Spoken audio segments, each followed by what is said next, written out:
This is the 50th talk in the collection, and here this is entitled The Fountain of Wisdom. And this was originally published in Food for the Heart, and it was given to the assembly of monks after the recitation of the Patimokkha, the monastic rule, at Wat Pah Pong during the Rains Retreat in 1978. And this was published before in Food for the Heart. This was given the title Sense Contact, the Fount of Wisdom. The Fountain of Wisdom. All of us have made up our minds to become bhikkhus and samaneras in the Buddhist dispensation in order to find peace. Now, what is true peace? True peace, the Buddha said, is not very far away. It lies right here within us, but we tend to continually overlook it. People have their ideas about finding peace, but still tend to experience confusion and agitation. They still tend to be unsure and haven't yet found fulfillment in their practice. They haven't yet reached the goal. It's as if we've left our home to travel to many different places. Whether we get into a car or on board a boat, no matter where we go, we still haven't reached our home. As long as we still haven't reached home, we don't feel content. We still have some unfinished business to take care of. This is because our journey is not yet finished. We haven't reached our destination. We travel all over the place in search of liberation. All of you bhikkhus and samaneras here want peace, every one of you.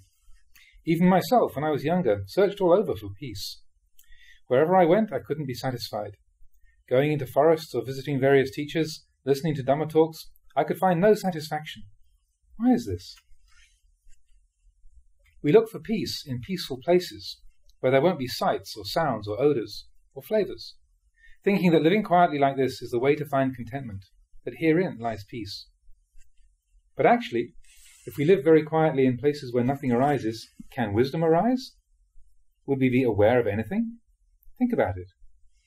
If our eyes don't see sights, what would they be like? If the nose didn't experience smells, what would that be like? If the tongue didn't experience flavours, what would that be like? If the body didn't experience feelings at all, what would that be like? To be like that would be like being blind and deaf, one whose nose and tongue had fallen off and who was completely numb with paralysis. Would there be anything there? And yet, people tend to think that if they went somewhere where nothing happened, they would find peace. Well, I thought like that myself. I once thought that way. When I was a young monk just starting to practice, I'd sit in meditation and sounds would disturb me. I'd think to myself, what can I do to make my mind peaceful? So I took some beeswax and stuffed my ears with it so that I couldn't hear anything. All that remained was a humming sound. I thought that would be peaceful, but no. All that thinking and confusion didn't arise in the ears after all. It arose in the mind. That is the place to search for peace. To put it another way, no matter where you go to stay, you don't want to do anything because it interferes with your practice. You don't want to sweep the grounds or do any work. You just want to be still and find peace that way. The teacher asks you to help out with the chores or any of the daily duties, but you don't put your heart into it because you feel it's only an external concern. I've often brought up the example of one of my disciples who was really eager to let go and find peace. I taught about letting go, and he accordingly understood that to let go of everything would indeed be peaceful. Actually, right from the day he'd come to stay here, he didn't want to do anything. Even when the wind blew half the roof off his kuti, he wasn't interested. He said that was just an external thing, so he didn't bother fixing it up. When the sunlight and rain streamed in from one side, he'd move over to the other side. That wasn't any business of his. His business was to make his mind peaceful. That other stuff was a distraction. He wouldn't get involved. That was how he saw it. One day I was walking past and I saw the collapsed roof. Hey, whose kuti is this? Someone told me whose it was, and I thought, strange. So I had a talk with him, explaining many things, such as the duties in regard to our dwellings, the senasana vata. We must have a dwelling place, and we must look after it. Letting go isn't like this.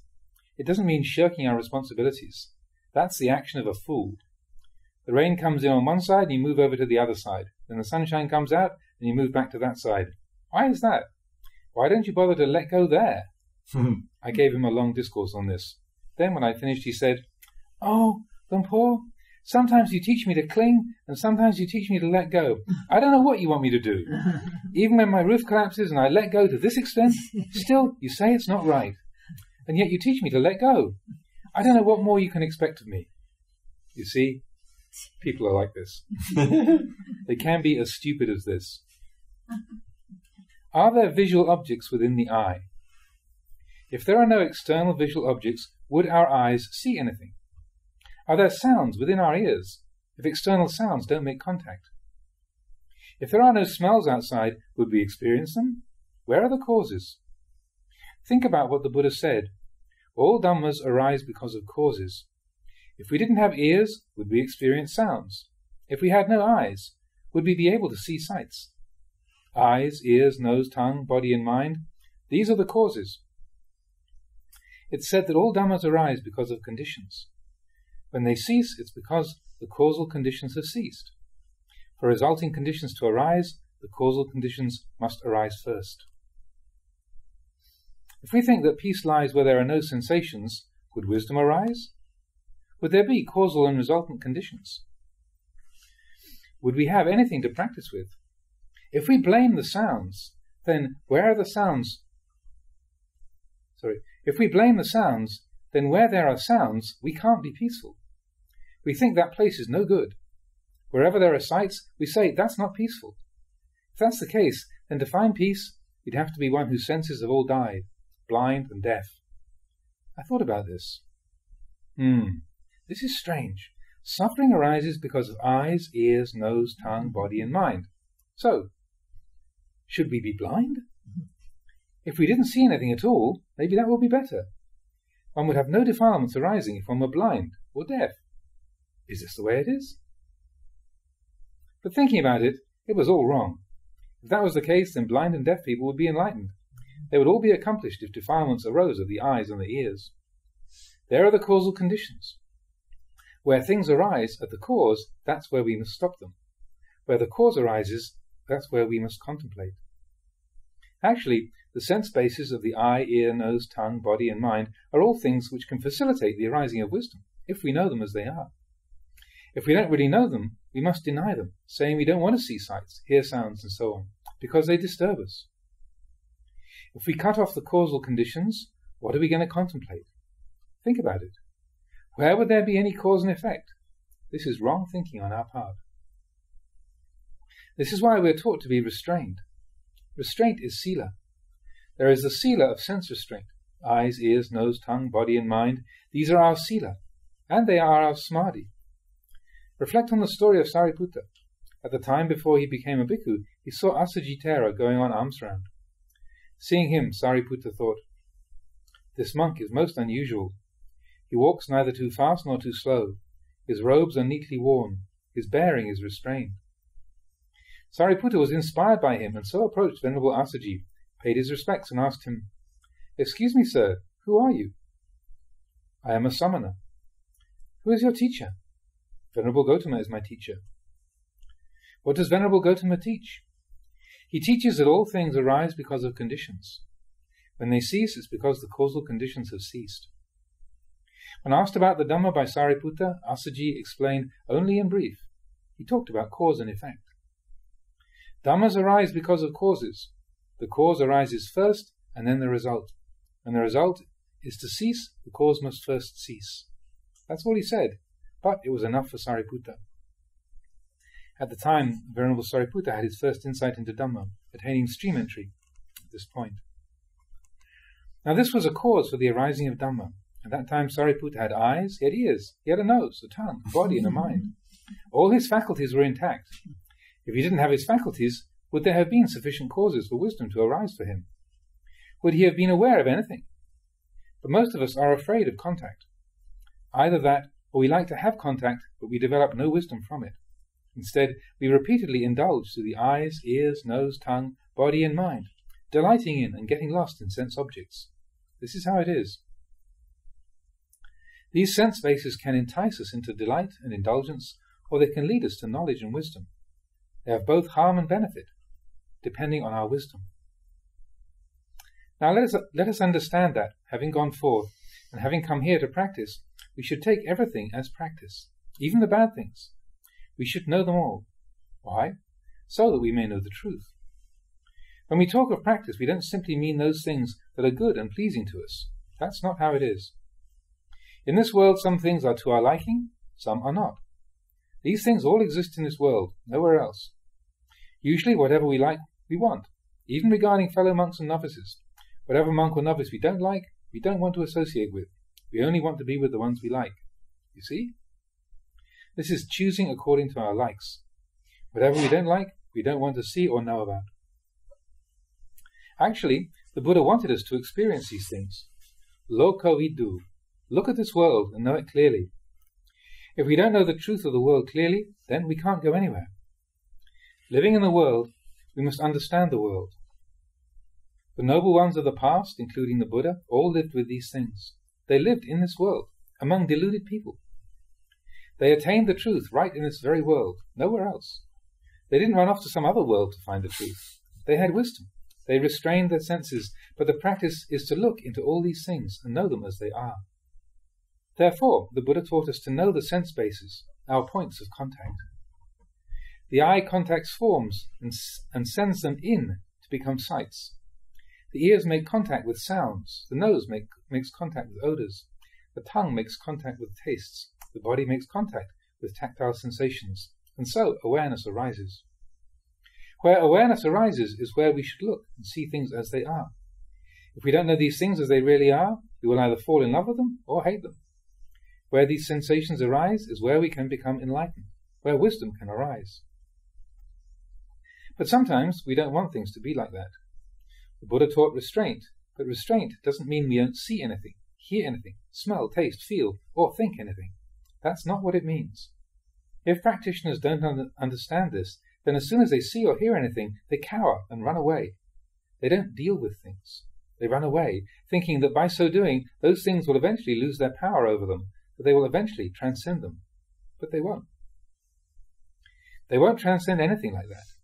If they run away not knowing the truth of them, later on the same stuff will pop up to be dealt with again. For example, those practitioners who are never content, be they in monasteries, forests, or mountains, wander on Dhutanga pilgrimage, go on Tudong, looking at this, that, and the other, thinking they'll find contentment that way. They go, and then they come back. They didn't see anything. They try going to a mountaintop. Ah, this is the spot. Now I'm right. They feel at peace for a few days, and then get tired of it. Oh well, off to the seaside. Ah, here it's nice and cool. This will do me fine. After a while they get tired of the seaside as well. Tired of the forests, tired of the mountains, tired of the seaside, tired of everything. This is not being tired of things in the right sense, that is with nibbida, disinterest in the lures of the sensual world. This is not right view. It's simply boredom, a kind of wrong view. Their view is not in accordance with the way things are. When they get back to the monastery, now, what will I do? I've been all over and come back with nothing. So they throw away their bowls and disrobe. Why do they disrobe? Because they haven't got the grip on the practice. They don't see anything. They go to the north and don't see anything. They go to the seaside, to the mountains, into the forests, and still don't see anything. So it's all finished. They die. This is how it goes. It's because they're continually running away from things. Wisdom doesn't arise. Now take another example. Suppose there is one monk who determines to stay with things and not run away. He looks after himself. He knows himself and he also knows those who come to stay with him. He's continually dealing with problems. Take the abbot, for example. If one is an abbot of a monastery, there are continual problems to deal with. And there's a constant stream of things that demand attention. Why so? Because people are always asking questions. The questions never end, so you must be constantly on the alert. You're constantly solving problems, your own as well as other people's. You must be constantly awake. Before you can doze off, they wake you up again with another problem. So this causes you to contemplate and understand things. You become skillful. Skillful in regard to yourself and skillful in regard to others. Skillful in many, many ways. This skill arises from contact, from confronting and dealing with things, from not running away. We don't run away physically, but we run away in mind, using our wisdom. We understand with wisdom right here. We don't run away from anything. This is a source of wisdom. One must work, must associate with other things. For instance, living in a big monastery like this, we must all help out to look after the things here. Looking at it in one way, you could say that it's all defilement. Living with lots of monks and novices, with many lay people coming and going, many defilements may arise. Yes, I admit. But we must live like this for the development of wisdom and the abandonment of foolishness. Which way are we to go? Are we going to go and live in order to get rid of foolishness, or to increase our foolishness? We must contemplate. Whenever our eyes, ears, nose, tongue, body or mind make contact, we should be collected and circumspect. When suffering arises, we should ask, who is suffering? Why did this suffering arise? The abbot of a monastery has to supervise many disciples. Now, that may be suffering. No suffering. If we are afraid of suffering and don't want to face it, where are we going to do battle with it? If suffering arises and we don't know it, how are we going to deal with it? This is of utmost importance. We must know suffering. Escaping from suffering means knowing the way out of suffering. It doesn't mean running away from wherever suffering arises. By doing that, you just carry your suffering with you. When suffering arises again somewhere else, you'll have to run away again. This is not transcending suffering. It's not knowing suffering. If you want to understand suffering, you must look into the situation at hand. The teachings say that wherever a problem arises, it must be settled right there. Where suffering lies is right where non-suffering will arise. It ceases at the same place where it arises. If suffering arises, you must contemplate it right there. You don't have to run away. You should settle the issue right there. One who runs away from suffering out of fear is the most foolish person of all. He'll simply increase his stupidity endlessly. We must understand, suffering is none other than the first noble truth. Isn't that so? Are you going to look on it as something bad? Dukkha Satya, Samudaya Satya, Nirodha Satya, Magga Satya. Running away from these things isn't practicing according to the true Dhamma. When will you ever see the truth of suffering? If we keep running away from suffering, we'll never know it. Suffering is something we should recognize. If you don't observe it, when will you ever recognize it? Not being content here, you run over there. When discontent arises there, you run off again. You're always running. If that's the way you practice, you'll be racing with the devil all over the country. Buddha taught us to run away, quote unquote, using wisdom. For instance, suppose you had stepped on a thorn or a splinter and it got embedded in your foot. As you walk, it occasionally hurts, occasionally not. Sometimes you may step on a stone or a stump and it really hurts, so you feel around in your foot, but not finding anything, you shrug it off and walk on a bit more. Eventually you step on something else and the pain arises again. Now this may happen many times. What is the cause of that pain? The cause is that splinter or thorn embedded in your foot. The pain is constantly near. Whenever the pain arises, you may take a look and feel around a bit, but not seeing the splinter, you let it go. After a while it hurts again, so you take another look. When suffering arises, you must note it. Don't just shrug it off. Whenever the pain arises, that splinter is still there. Whenever the pain arises, there arises also the thought that that splinter has got to go. If you don't take it out, there will only be more pain later on. The pain keeps reoccurring again and again until the desire to take out that thorn is constantly with you. In the end, it reaches a point where you make up your mind once and for all to get that thorn out, because it hurts. Now our effort in the practice must be like this. Wherever it hurts, wherever there's friction, we must investigate. Confront the problem head on.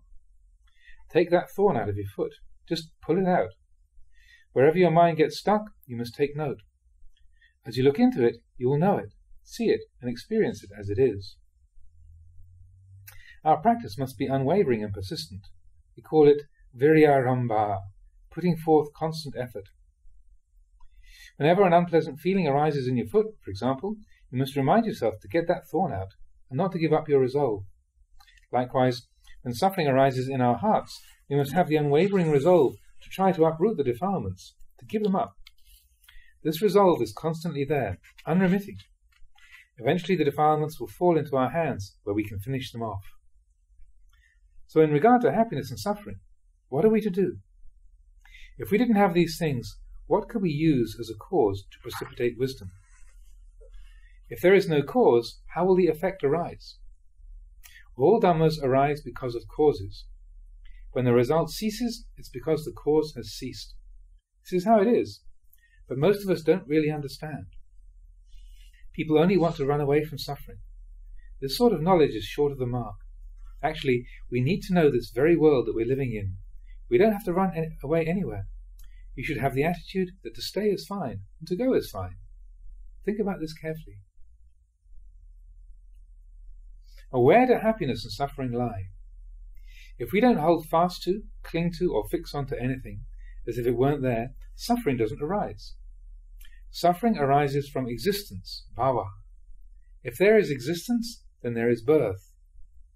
Upadana, clinging or attachment, this is a prerequisite which creates suffering. Wherever suffering arises, look into it. Don't look too far away. Look right into the present moment. Look at your own mind and body. When suffering arises, ask, why is there suffering? Look right now. When happiness arises, ask, what is the cause of that happiness? Look, right there. Wherever these things arise, be aware. Both happiness and suffering arise from clinging. The cultivators of old saw their minds in this way. There is only arising and ceasing. There is no abiding entity. They contemplated from all angles and saw that there was nothing much to this mind. They saw nothing is stable. There is only arising and ceasing, ceasing and arising. Nothing is of any lasting substance. While walking or sitting, they saw things in this way. Wherever they looked, there was only suffering. That's all. It's just like a big iron ball which has been heated in a blast furnace. It's hot all over. If you touch the top, it's hot. Touch the sides and they're hot. It's hot all over. There isn't any place on it which is cool. Now, if we don't consider these things, we won't know anything about them. We must see clearly. Don't get born into things. Don't fall into birth. Know the workings of birth. Such thought says, oh, I can't stand that person. He does everything wrong. Those will no longer arise. Or, I really like so-and-so. These things don't arise. There remains merely the conventional worldly standards of like and dislike. But one's speech is one way, one's mind another. They are separate things. We must use the conventions of the world to communicate with each other, but inwardly we must be empty. The mind is above those things. We must bring the mind to transcendence like this. This is the abiding of the noble ones. We must all aim for this and practice accordingly. Don't get caught up in doubts. Before I started to practice, I thought to myself, the Buddhist religion is here, available for all, and yet, why do only some people practice while others don't? Or if they do practice, they do so only for a short while and then give up. Or again, those who don't give it up still don't knuckle down and do the practice. Why is this? So I resolved to myself, okay, I'll give up this body and mind for this lifetime and try to follow the teaching of the Buddha down to the last detail. I'll reach understanding in this very lifetime, because if I don't, I'll still be sunk in suffering. I'll let go of everything else and make a determined effort, no matter how much difficulty or suffering I have to endure. I'll persevere. If I don't do it, I'll just keep on doubting. Thinking like this, I got down to practice. No matter how much happiness, suffering, or difficulty I had to endure, I would do it. I looked on my whole life as if it were only one day and a night. I gave it up. I'll follow the teaching of the Buddha. I'll follow the Dhamma to understanding. Why is this world of delusion so wretched? I wanted to know. I wanted to master the teaching. And so I turned to the practice of Dhamma. How much of the worldly life do we monastics renounce? If we've gone forth for good, then it means we renounce it all. There's nothing we don't renounce. All the things of the world that people enjoy are cast off. Sights, sounds, smells, tastes, and feelings, we throw them all away. And yet, we experience them. So Dhamma practitioners must be content with little and remain detached. Whether in regard to speech, eating, or whatever, we must be easily satisfied. Eat simply, sleep simply, live simply. Just like they say, an ordinary person is one who lives simply. The more you practice, the more you'll be able to take satisfaction in your practice. You will see into your own heart. The Dhamma is pachatang. You must know it for yourself. To know for yourself means to practice for yourself. You can depend on a teacher only 50% of the way. Even the teaching I've given you today is completely useless in itself, even if it's worth hearing. But if you were to believe it all just because I said so, you wouldn't be using the teaching properly. If you believed me completely, you'd be foolish. To hear the teaching, see its benefit, put it into practice for yourself, see it within yourself, do it yourself, this is much more useful. You will then know the taste of Dhamma for yourself. This is why the Buddha didn't talk about the fruits of the practice in much detail, because it's something one can't convey in words. It would be like trying to describe different colours to a person blind from birth. Oh, it's so white, or it's bright yellow, for instance. You couldn't convey those colours to them. You could try, but it wouldn't serve much purpose. The Buddha brings it back down to the individual. See clearly for yourself. If you see clearly for yourself, you'll have clear proof within yourself. Whether standing, walking, sitting or reclining, you'll be free of doubt. Even if someone were to say, your practice isn't right, it's all wrong, still you'd be unmoved, because you have your own proof. A practitioner of the Dhamma must be like this wherever he goes. Others can't tell you, you must know for yourself. Samadhi, right view, must be there. The practice must be like this for every one of us. To do the real practice like this for even 1 month out of 5 or 10 rains retreats would be rare. Our sense organs must be constantly working. Know content and discontent. Be aware of like and dislike. Know appearance and know transcendence. The apparent and the transcendent must be realized simultaneously. Good and evil must be seen as coexistent, arising together. This is the fruit of the Dhamma practice. So whatever is useful to yourself and to others, whatever practice benefits both yourself and others, is called following the Buddha. I've talked about this often. The things which should be done, people seem to neglect. For example, the work in the monastery, the standards of practice, and so on. I've talked about them often, and yet people don't seem to put their hearts into it. Some don't know. Some are lazy and can't be bothered. Some are simply scattered and confused. But that's a cause for wisdom to arise. If we go to places where none of these things arise, what will we see? Take food, for instance. If food doesn't have any taste, is it delicious? If a person is deaf, will he hear anything? If you don't perceive anything, will you have anything to contemplate? If there are no problems, will there be anything to solve? Think of the practice in this way. Once I went to live up north. At that time I was living with many monks, all of them elderly but newly ordained, with only 2 or 3 rains retreats. At that time I had 10 rains. Living with those old monks, I decided to perform the various duties, receiving their bowls, washing their robes, emptying their spittoons, and so on.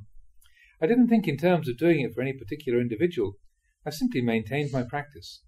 If others didn't do the duties, I'd do them myself. I saw it as a good opportunity for me to gain merit. It made me feel good and gave me a sense of satisfaction. On the Uposita days, I knew the required duties. I'd go and clean out the Uposita hall, set out the water for washing and drinking. The others didn't know anything about the duties. They just watched. I didn't criticize them because they didn't know. I did the duties myself, and having done them, I felt pleased with myself. I had inspiration and a lot of energy in my practice. Whenever I could do something in the monastery, whether in my own kuti or others, if it was dirty, I'd clean it up. I didn't do it for anyone in particular. I didn't do it to impress anyone. I did it to maintain a good practice. Cleaning a kuti or a dwelling place is just like cleaning rubbish out of your own mind. Now this is something all of you should bear in mind. You don't have to worry about harmony. It'll automatically be there. Live together with Dhamma, with peace and restraint. Train your mind to be like this, and no problems will arise. If there's heavy work to be done, everybody helps out, and in no time the work is done. It gets taken care of quite easily. That's the best way. I've come across some other types, though. I used it as an opportunity to grow. For instance, living in a big monastery, the monks and novices may agree amongst themselves to wash robes on a certain day. I'd go and boil up the jackfruit wood. That's the heartwood from the jackfruit tree is boiled down, having been chopped into small chips, and the resulting colour is used both to dye and wash the robes for forest monastics. Now there'd be some monks who'd wait for someone else to boil up the jackfruit wood, and then come along, wash their robes, and take them back to their kutis, hang them out, and then take a nap. They didn't have to set up the fire, they didn't have to clean up afterwards. They thought they were onto a good thing, but they were being clever. This is the height of stupidity. These people are just increasing their own stupidity because they don't do anything. They leave all the work up to others. They wait till everything is ready, then come along and make use of it. It's easy for them. This is just adding to one's foolishness. Those actions serve no useful purpose whatsoever to them. Some people think foolishly like this. They shirk the required duties and think that this is being clever. It's actually being very foolish. If we have that sort of attitude, we won't last. Therefore, whether speaking, eating, or doing anything whatsoever, reflect on yourself. You may want to live comfortably, eat comfortably, sleep comfortably, and so on, but you can't. What have we come here for? If we regularly reflect on this, we will be heedful, we won't forget, we'll be constantly alert. Being alert like this, you will put forth effort in all postures. If you don't put forth effort, things will go quite differently. Sitting, you sit like you're in the town. Walking, you walk like you're in the town. You just want to go and play around in the town with the lay people. If there is no effort in the practice, the mind will tend in that direction. You don't oppose and resist your mind, you just allow it to waft along in the wind of your moods. This is called following one's moods, like a child. If he indulges all his wants, will he be a good child? If the parents indulge all their child's wishes, is that good? Even if they do indulge him somewhat at first, by the time he can speak they may start to occasionally spank him, because they're afraid he'll end up stupid. The training of our mind must be like this. You have to know yourself and know how to train yourself. If you don't know how to train your own mind, waiting around expecting someone else to train it for you, you'll end up in trouble. So don't think that you can't practice in this place. Practice has no limits. Whether standing, walking, sitting, or lying down, you can always practice. Even while sweeping the monastery grounds or seeing a beam of sunlight, you can realize the Dhamma. But you must have sati at hand. Why so? Because you can realize the Dhamma at any time at all, in any place, if you ardently meditate. Don't be heedless. Be watchful. Be alert.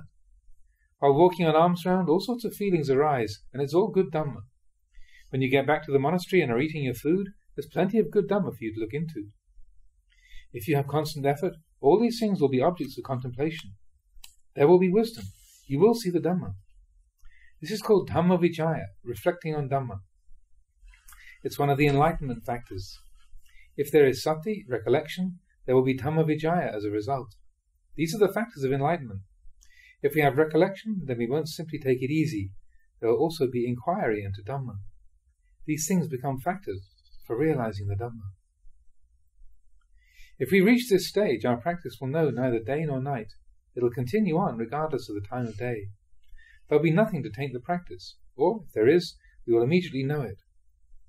Let there be Dhamma Vijaya within our minds constantly, looking into Dhamma. If our practice has entered the flow, the mind will tend to be like this. It won't go off after other things. I think I'll go for a trip over there, or perhaps this other place, over in that province. That should be interesting. That's the way of the world.